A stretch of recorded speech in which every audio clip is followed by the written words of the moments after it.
Fala pessoal, tudo bem? Meu nome é Bruno. Estamos aqui apresentando o primeiro módulo do nosso treinamento RMM, o nosso overview. A gente vai dividir essa sessão em algumas categorias. Vamos abordar por tópicos diversas partes do painel. Espero que vocês aproveitem e qualquer dúvida é só escrever para a gente. No episódio de hoje, a gente vai dar uma olhadinha na estrutura organizacional geral do painel. Vamos falar um pouco dos clientes, dos sites e de algumas formas de personalizar toda essa visualização que a gente tem no painel. Vamos lá?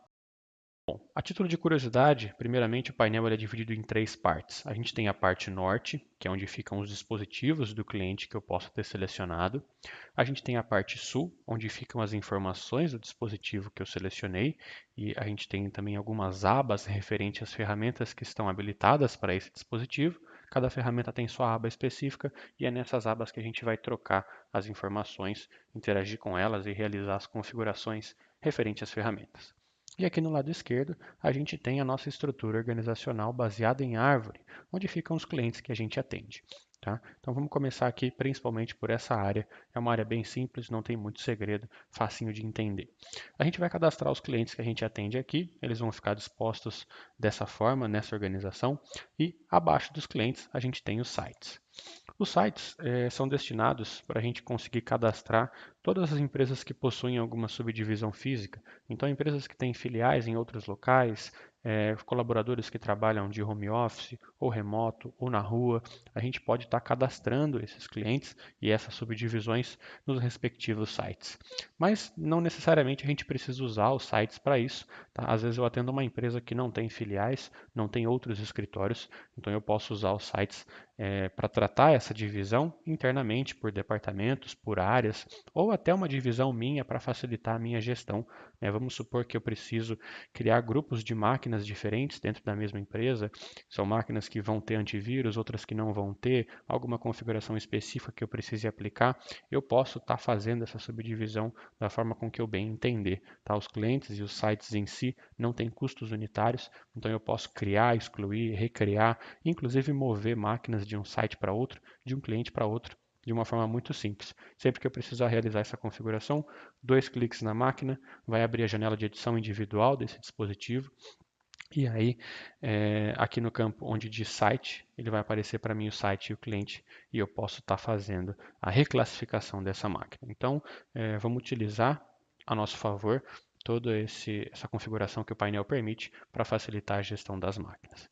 Sempre que eu preciso criar um site ou um cliente novo, também sem segredo nenhum, vou clicar aqui em arquivo, vou em adicionar cliente ou adicionar site e vou designar o nome para essas categorias.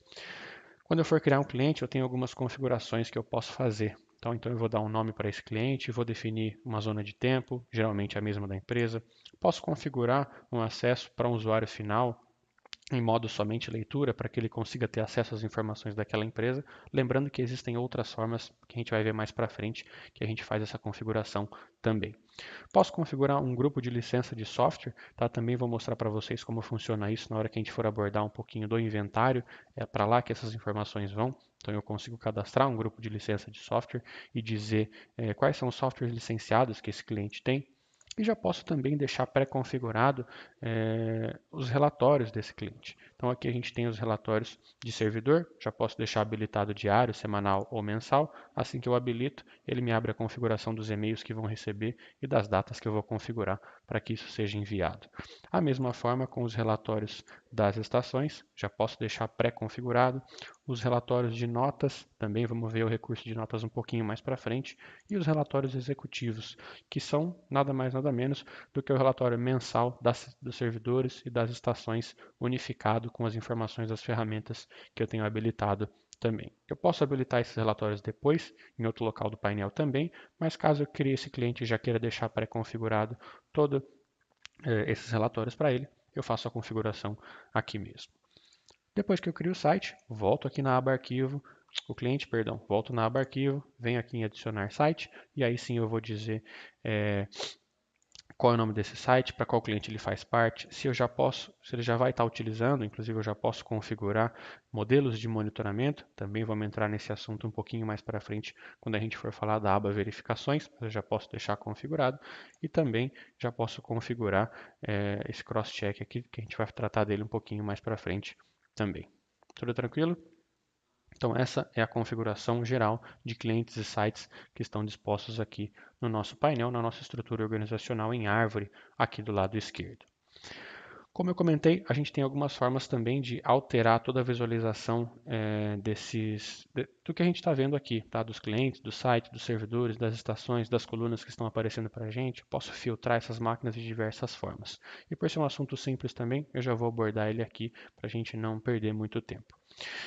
A gente tem a possibilidade de utilizar as colunas e os filtros para personalizar a visualização do painel. Tá? No painel que tem poucos dispositivos, é tranquilo a gente conseguir enxergar todas essas informações. Por exemplo, eu tenho 8 servidores aqui nesse painel e uma rápida descida na minha barra de rolagem eu já consigo encontrar todos os servidores. Isso não é um problema para mim.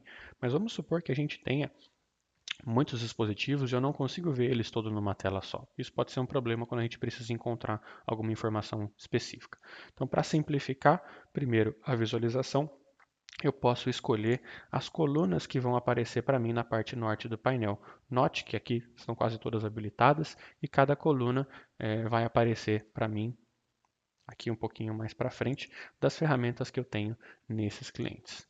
Então eu posso definir aqui qual coluna vai aparecer para mim. Vamos supor que eu não vou usar nunca na minha vida o acesso remoto baseado em TeamViewer. Eu estou utilizando MSP Anywhere. Então eu não preciso desse ícone aqui. Eu não vou interagir com essas informações. É algo que está aqui para mim inútil. Então eu posso desmarcar esse checkbox e ele automaticamente já sai da minha visualização. Ele precisa atualizar, claro, para remover as informações referentes a essa ferramenta, mas assim que o painel retorna, ele já não tem mais essa coluna para que a gente possa ter uma visualização muito mais limpa desse painel, mais clean, mais fácil de entender. Depois, aqui para frente, a gente tem os filtros personalizados. Tá? Os filtros são formas que a gente tem de agrupar conjuntos de informações pertencentes a diversas máquinas em comum para que a gente possa encontrar, por exemplo, alguma característica que eu esteja buscando nesses dispositivos. A gente já tem alguns filtros pré-configurados, padrões da plataforma que eu posso aplicá-los a qualquer momento. Então, por exemplo, eu quero saber somente os dispositivos que têm algum tipo de problema, ou mais específico ainda, os dispositivos que têm um problema nas verificações 24/7. Enfim, tem esses filtros aqui, basta eu clicar, eles serão aplicados e ele vai trazer somente os dispositivos que satisfazem as informações que estão aplicadas no meu filtro. Porém, eu posso personalizar esses filtros também e criar o filtro que eu quiser, aquele que mais vai facilitar a visualização que eu tenho do painel. A gente vem aqui em gerenciar filtros, ele vai abrir uma janela nova para a gente e eu venho em incluir um novo filtro. Aqui eu tenho algumas possibilidades de filtragem. Então eu posso filtrar por nome ou descrição desse dispositivo. Eu posso filtrar por tipo de dispositivo e status de conectividade. Então, eu quero saber quais são os servidores que estão offline no meu painel. Eu posso criar um filtro para isso. E posso, inclusive, ainda mesclar um sistema operacional nessa pesquisa. Vamos supor que eu quero encontrar agora os servidores que estão offline que têm o Windows XP instalado. Então, eu vou marcar esses boxes e vou digitar aqui o nome do sistema operacional que eu quero encontrar. Posso filtrar por clientes ou por sites, por recursos que eu tenho habilitado ou por status de recursos, se eles estão ativos, instalados, pendentes, enfim, todas as informações a gente pode trazer para os filtros. Posso filtrar também informações das verificações, então eu quero saber todos aqueles servidores offline com Windows XP do cliente padaria que possuem alguma verificação do espaço em disco de 2 pontos, por exemplo. Assim eu posso criar meu filtro, aplicar e ele vai trazer as informações. E da mesma forma também interagir com as tarefas automáticas. Então se eu quero incluir também que essas máquinas só vão aparecer se elas possuírem algum tipo de tarefa automática, sem problema nenhum. É só configurar aqui, salvar esse filtro e toda vez que eu aplicar esse filtro nos dispositivos, a gente consegue trazer essas informações para a visualização do painel. Posso criar quantos filtros eu quiser, não tem problema nenhum, não tem custo unitário também, fiquem à vontade para usar e abusar desse recurso, que em larga escala ele traz vantagens operacionais bem significativas. Depois que os filtros estão salvos, eles aparecem aqui para a gente nesse menu suspenso. Ok? Essa foi nossas primeiras lições do nosso módulo de overview do RMM. As próximas aulas estão aí para você assistir. Qualquer dúvida, escreva para a gente, comente no fórum aqui embaixo. Vamos estar tentando responder todas as questões. Obrigado.